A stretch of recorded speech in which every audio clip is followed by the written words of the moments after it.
Nope. Hey guys, welcome back to None Given, a podcast where we give our true and honest open opinion on different things going on in the world today. I'm Mika and this is Sean. Hey guys. Today's episode, I guess, is one that's necessary because it's everything that's going on right now. And it is affecting me so much, and I know it's affecting the world, and I'm hoping it causes change. But I just really want to discuss this today, and I feel like this might be a therapy session, Sean. Yeah, good. I mean, that hopefully, hopefully that's what it is, and hopefully other people can learn from it rather than, because at the minute we're all seeing an awful lot of stuff on social media. And there's a lot of stuff that gets amplified because of social media, and people post with a lot of rage. But hopefully we can bring some kind of human aspect to it, and people can look at it and listen to it in a compassionate way, as well as still being angry. But I think we need to approach it with some element of compassion and understanding, rather than just the immediate reaction is to be militant and really get vocal about it. But I think thinking about it is the only thing that's going to cause change. Yeah. All right. So I'm just going to go ahead and get into it. The first thing that I want to discuss today was, I know this may be, I don't know. I know our target audience may be in the UK, but I'm a Black woman and I'm from America. And I kind of just want to maybe give some insight on what is going on back in my home country. Somebody wrote to me that my home is burning down right now, and I'm not even there not that I can help in any way, but I just feel so far away from my family, so far away from what they may be experiencing. My fear now is like something might happen to my mom or my dad. Yeah. Like they'll be at a grocery store or just out and about, and racial tension may be high. So that's my number one fear right now. I just hope my family is okay. I want to talk about my first experience with the racism that I didn't even know was racism, right. Which is really weird. I feel like I grew up in a home where it wasn't really discussed like that. Right. Like I went to a predominantly white school, and I knew I was Black. I had Black friends, my family, of course, but I never felt like anyone was racist towards me. Right. Never felt any of that. And I guess I was a kid. Kids are so innocent, and that's why I love a child's mind, because they're just pure, Yeah. I remember my dad picking me up from school one day, and we were driving home, and all of a sudden we got pulled over. And as we were pulled over, the cop came up to the car and literally had his hand on his gun ready to pull it out. Now, are they allowed to approach like that? Is that so they can approach with a hand on a gun, or are they supposed to have hands neutral? I don't know, but I'm pretty sure they don't approach every car. Yeah. Probably with hand on a gun. Yeah. I don't think when I say he was about to pull out his gun, it was so scary at the moment. Yeah. And I remember telling my dad, wow, he must have been really scared for some reason, but I didn't understand why. I didn't understand his car, probably because my dad is Black. I didn't realize that he was pulling us over really for no reason. I think my dad was going maybe 3 or 4 miles over the speed limit. And that's why we got pulled over. Yeah. And that was my first ever ooh, that was weird, but not that was racist. I didn't understand that. Yeah. Now, going back to when I was taking courses at a university back home, I took night classes because I worked during the day. And it was always really cold. I remember it being so cold in my classroom, in the auditorium that it was in. And I always wore a hoodie. My dad bought me this Michigan big blue hoodie, used to wear it all the time. And I left class, put my hoodie on, and got in my car and drove 10 minutes from my home like I always do. And I pulled up at a light, and I was behind a cop car. Didn't think anything of it. Light turns green, the cop goes and he slows down, and I go in front of him. He immediately gets behind me and turns his lights on. And I was like, that's weird. How can you pull somebody over from the front? I don't know. I guess maybe they... How does that work? No clue. But he approached me with his gun drawn. Drawn? Out. So out. Right. And I rolled down my window because he tapped on my window with his gun. And I was like, can I help you? Like, what can I do? I didn't know what to do. Why would he do that? I don't know. So his immediate reaction was he kind of calmed down and he was like, oh, Jesus, I thought you were a man. Like, you shouldn't drive with your hoodie on. As if, and I know Black women go through injustices as well, don't get me wrong. Yeah. But maybe it made it better. And I don't know. I just don't understand why he even had to have his gun drawn at all. You're pulling, if you're scared, you shouldn't be a cop. And that's my honest opinion. Right. And I know there are scary situations. Don't get me wrong. We're all human. But if you're automatically going to pull your gun at any situation, you need to take that badge off. It ain't for you. Yeah, right? It's not. I mean, the crazy thing about that to me is, regardless of if you're male or female or whatever, to knock on the window of a car with a gun is such a statement. Do you know what I mean? It's not like he would knock on the window and then reach and then put his hand on his holster or something like that, which is a strong statement anyway. But to actually use that to then knock on the window, that's fucking terrifying. Yes. You know, as a anybody, you know, let alone someone that has done nothing wrong, and you're just driving home from school. It's interesting. Literally driving home. Didn't give me a ticket. What, because he felt bad because you were a woman? Maybe. I don't know. But I had there's literally nothing I did. Nothing you were doing. But nothing. That's what I don't understand, is that the psychology of it, like, why? Because he knew by doing that's immediate fear. And what does he want you to do? Like, does he want you to then be scared and just start admitting to wrongdoing?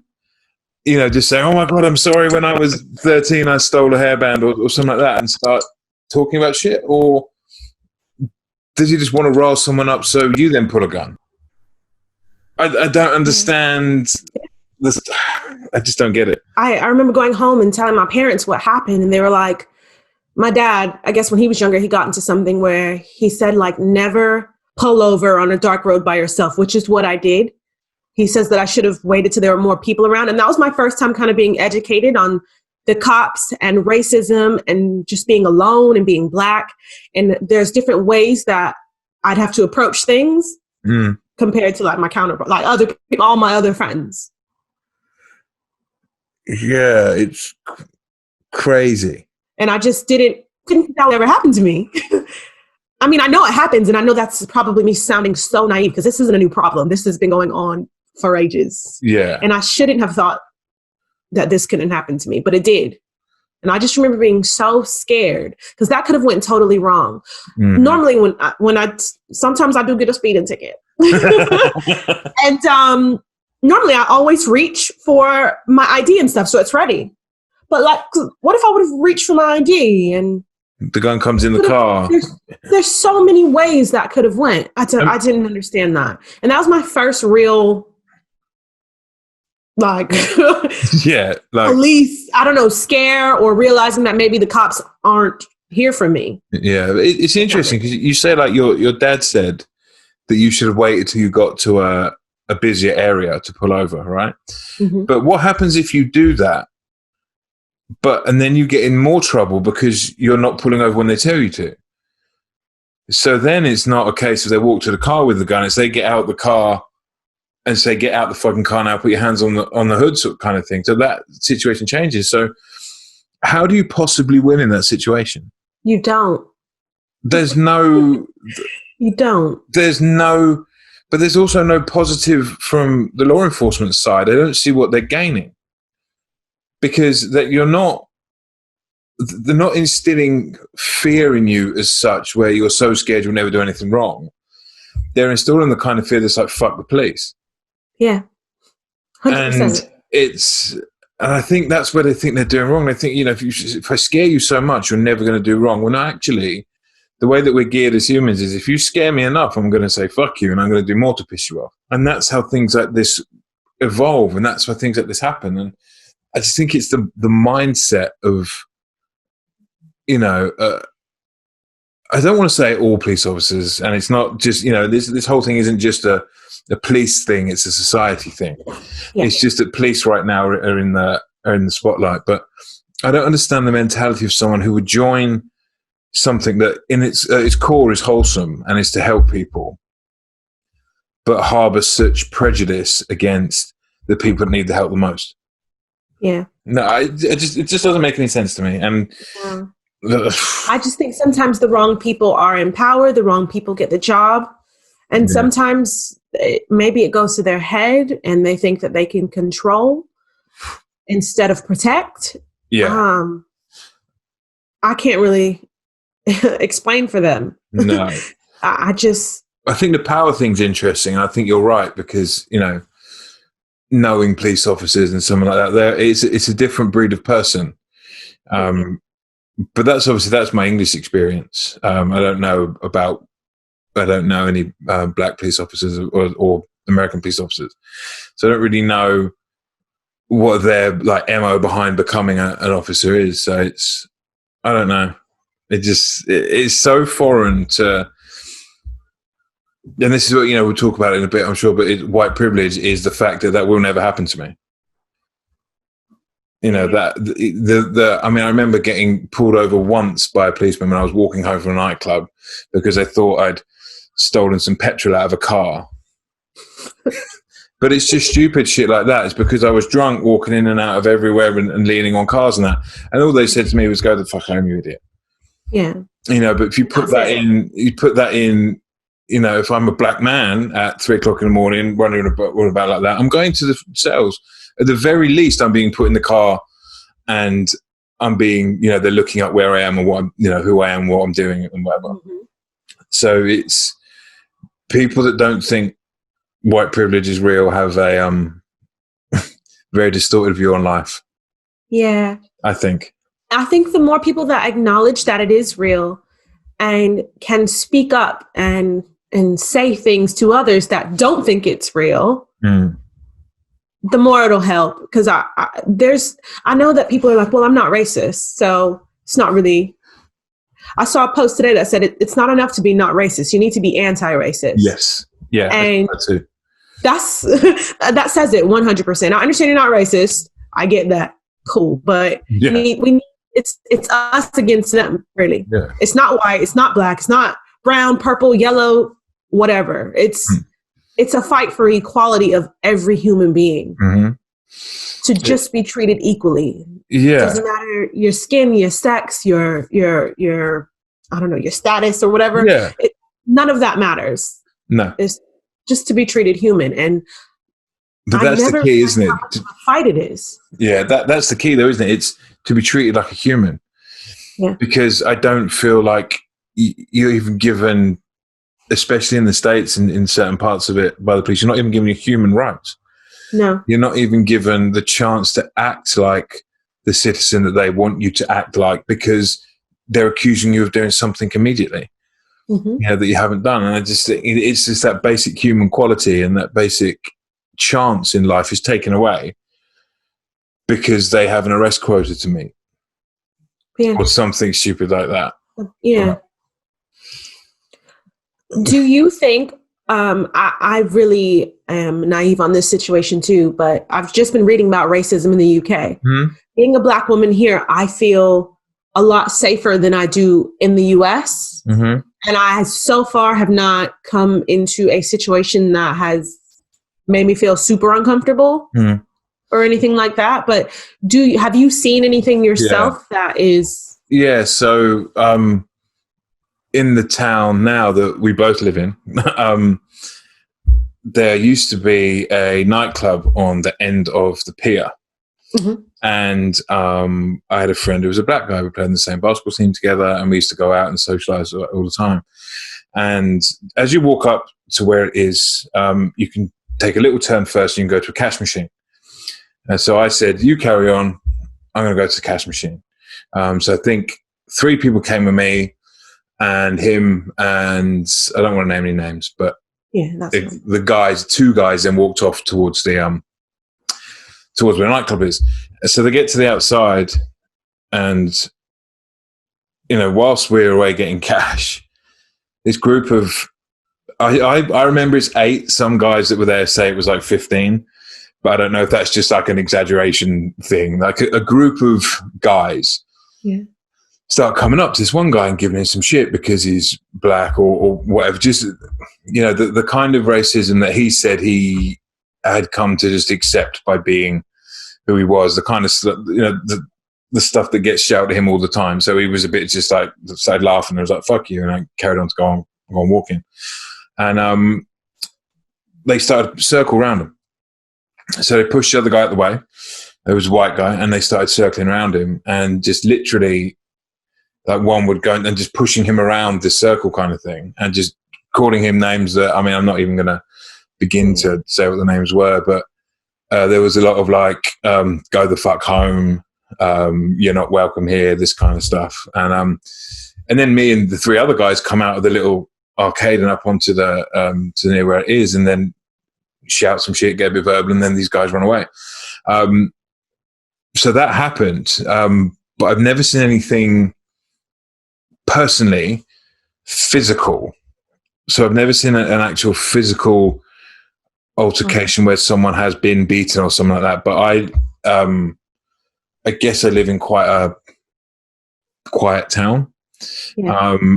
A lot of the racism that I've encountered isn't necessarily against black people. There's a big problem in the UK with racism against Asian people, Middle East and Far East, and whatever you want to call it. That's the main.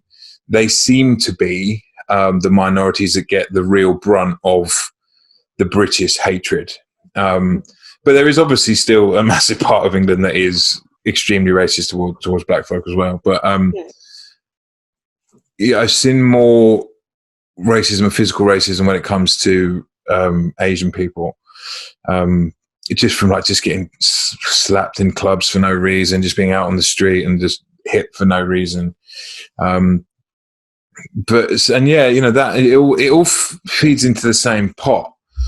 I think there's racism is racism. There's a phrase that a lot of people use.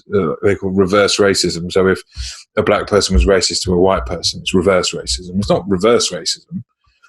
It's just racism. It doesn't change that what color you are doesn't make a difference to how you feel about someone else can be racist. Britain really has like quite an ingrained racial hatred. Yeah.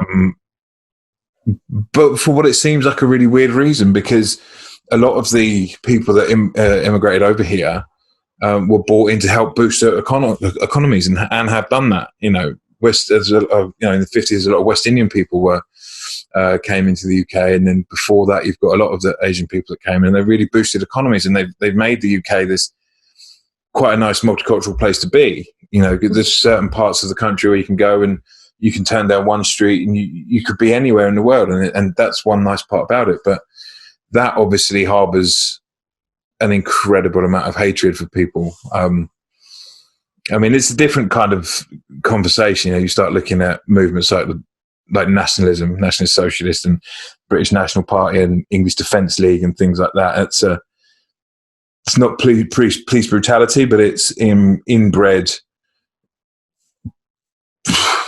just racism. Just inbred to its core. No other word for it. Yeah, that's and there's no nice way of trying to say it. And it's unfortunate that a lot of it comes from the football terraces. I don't want to say a lot of it, but it becomes it becomes so normalized to hear this kind of thing at a football game or something like this that it just becomes part of people's lives, and people say these things not really knowing, one, what they mean, and not really even thinking about what they're saying, and if it could offend someone.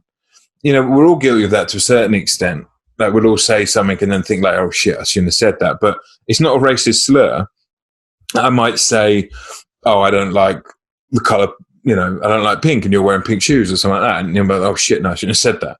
But these people normalise racist slurs and racist chanting and things like that. Actually, there's another great example. being at basketball games and hearing people make monkey chants and stuff like that is, that's, I'd forgotten about that until just thinking about it. But yeah, so that's the kind of thing that is very, very, very prevalent in the UK, but nicely swept under a rug because of British nature, and I think, and because of the way that we don't like to admit there's a lot of problems with our country. Until, I think that's changing now. But, in the past, it's been a very much a sort of, there's nothing wrong here. And even if there is, sweep it under the carpet and, stiff upper lip and carry on. I mean, it's one of England's biggest phrases is keep calm and carry on.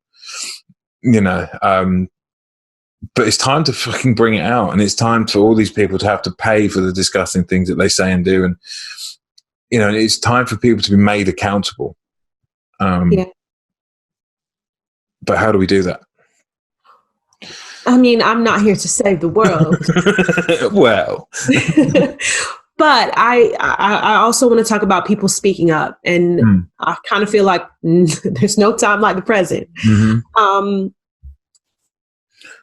I don't think people realize how much speaking up can, one, boost the conversation that needs to be had.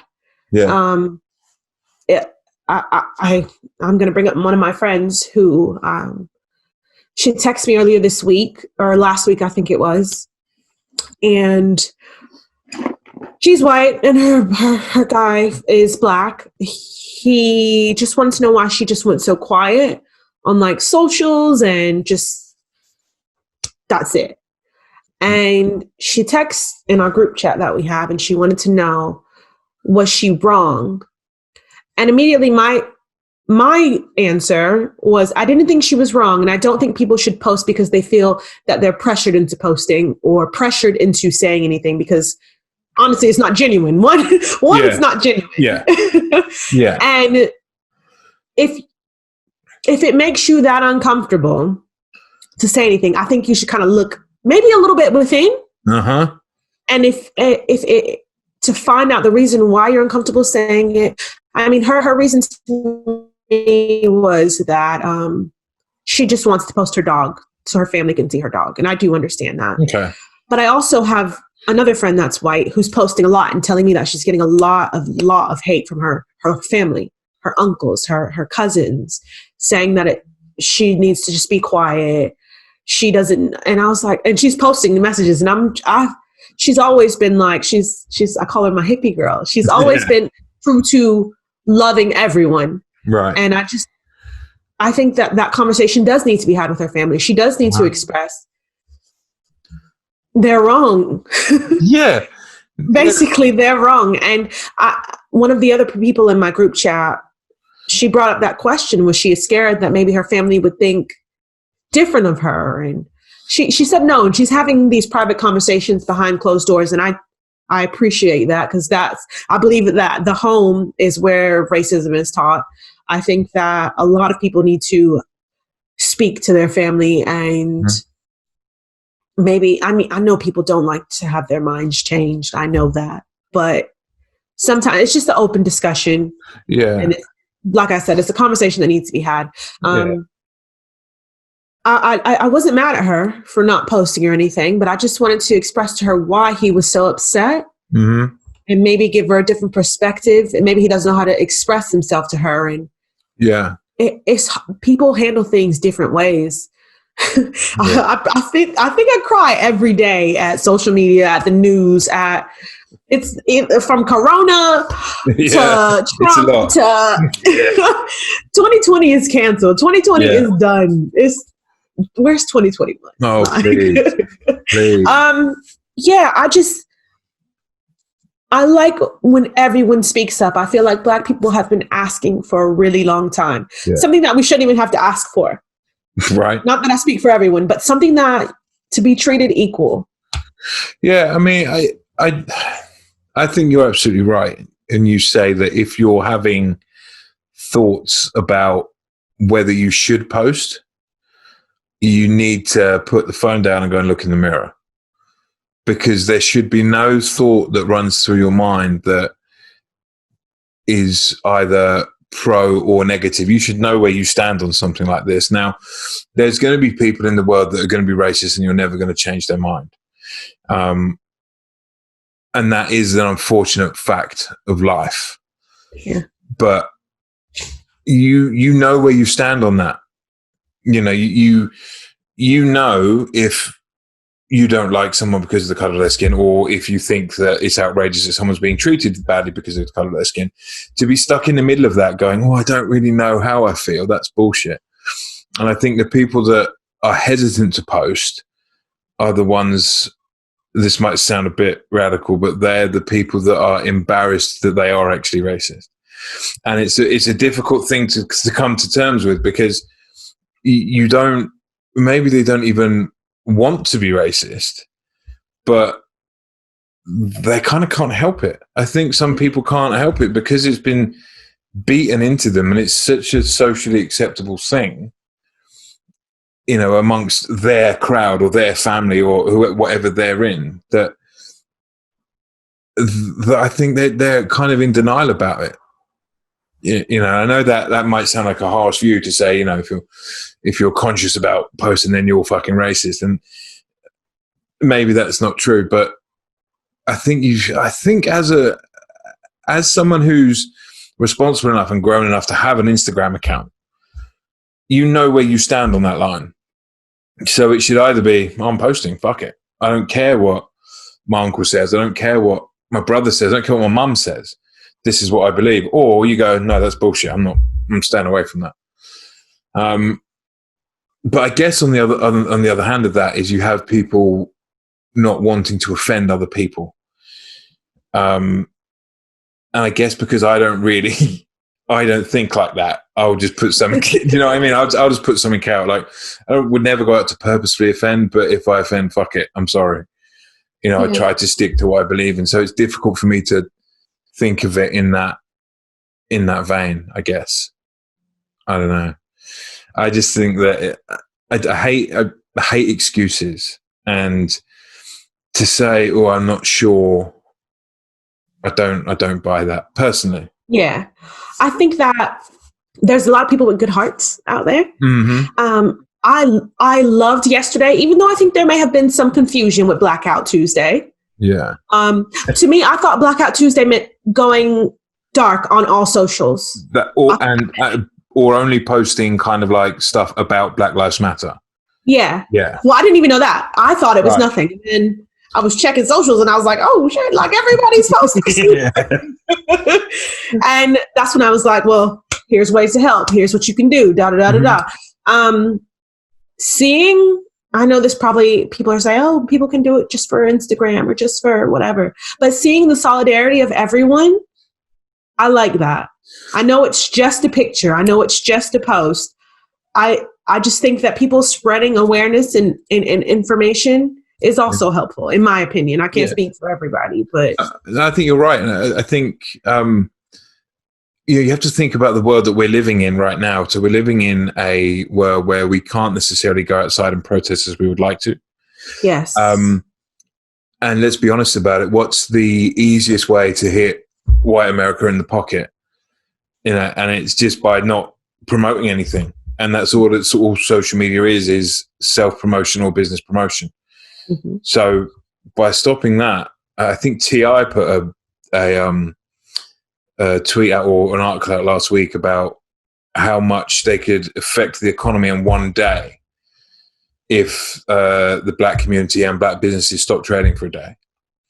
Right. And it's something like, it's almost like billions of dollars would just pause for that day. Jeez. And that's the kind of effect that you could have if you do it. So I think, you know, a lot of people are quick to say, oh, you know, everyone's just doing it for social. And I do agree there will be an element of people out there that would do this just to ride a wave and to seem woke. You know, there will be a lot of that. And they're the kind of people that would have gone to Fire Festival.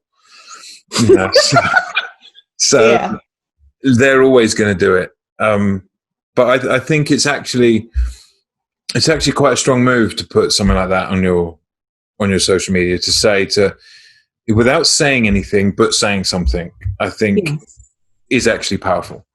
And I don't think people should be slandered or hated on for doing that and then not doing something else, because we currently live in a world where we can't do everything we'd want to. I like seeing everybody get involved. I think that, I know this is probably lame to say, but it's a step in the right direction. Yeah.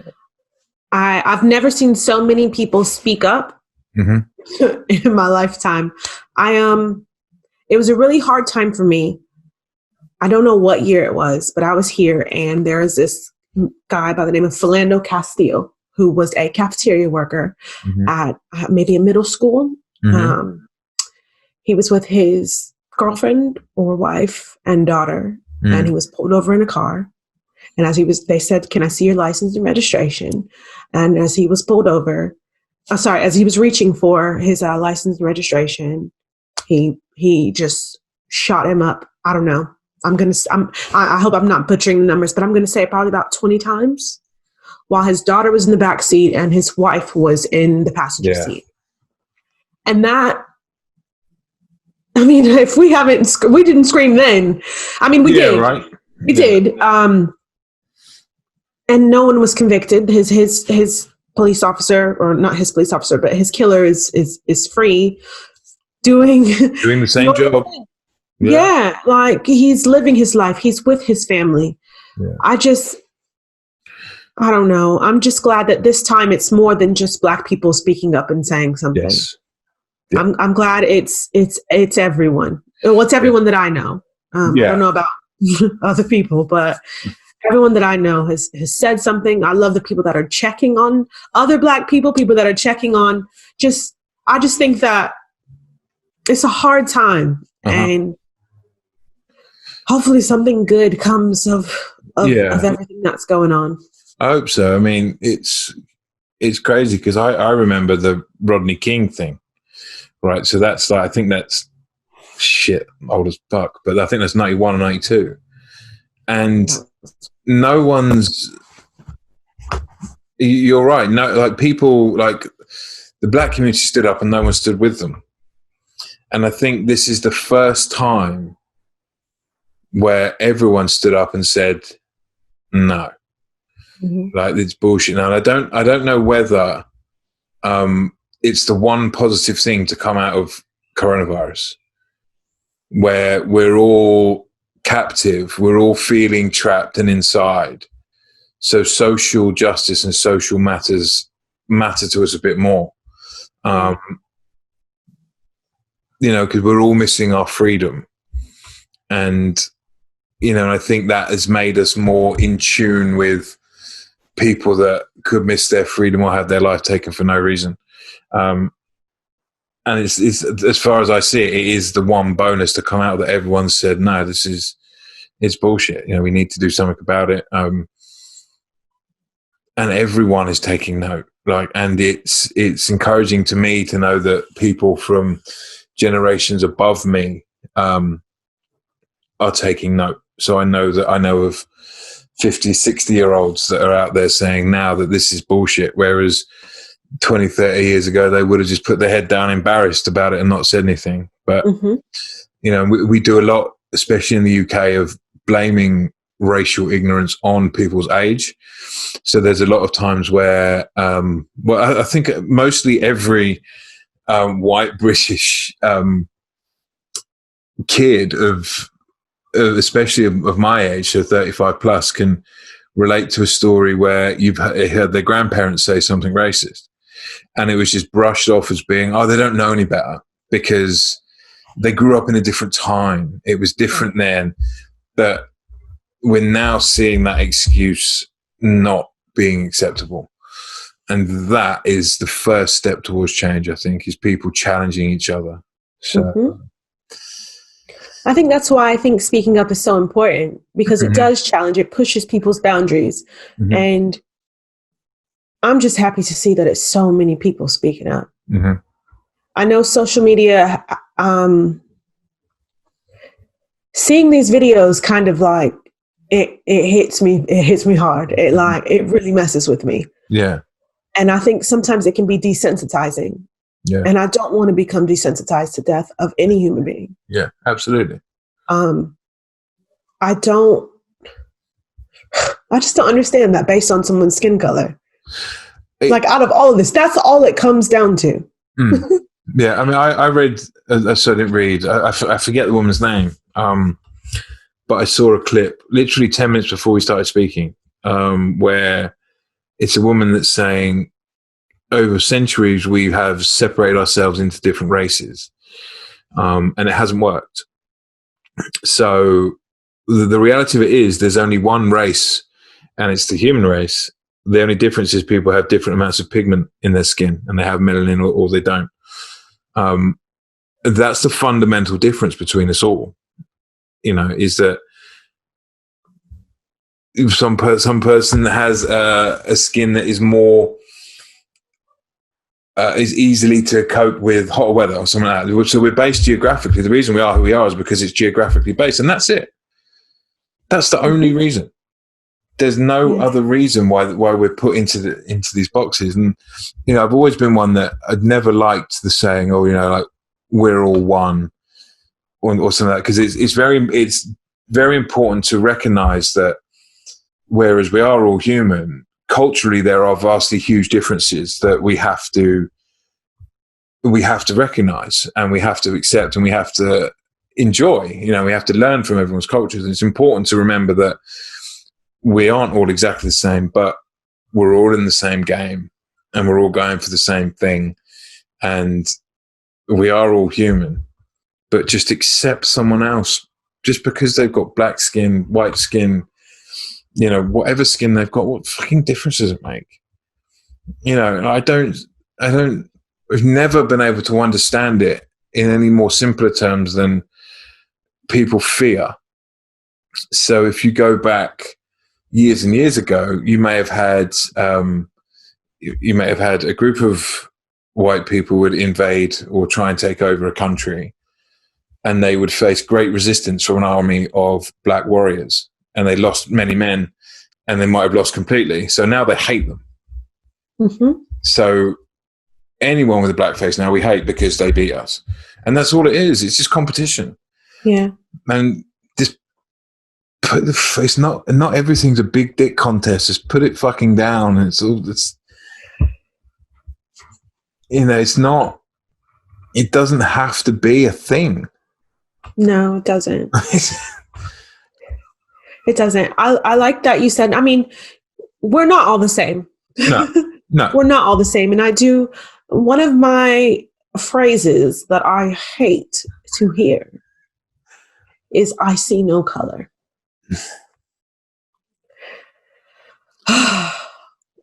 To break down that phrase. Yeah. We all see color. Unless you are colorblind, we all see color. Yeah.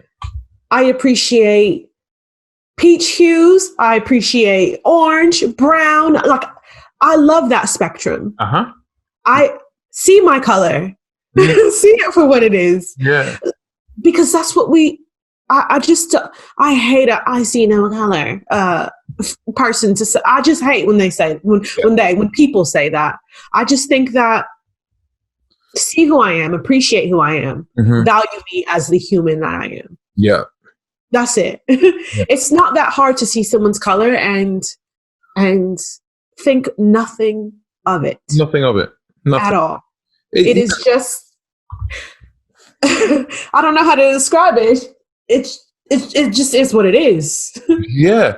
It's that simple though, isn't it? It just is what it is. Your skin is one hue and mine is another one. But it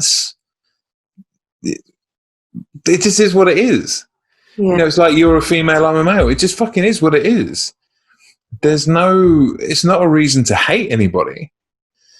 No. And it's not a reason to label everyone who is this, you don't label a whole part. That's the thing. Because of course there are evil white people, there are evil black people, there are evil Asian people. There are terrible people on this planet. Yes. But just because someone saw one person doing something wrong doesn't mean that everyone. Because imagine, if people thought about that about white people like that.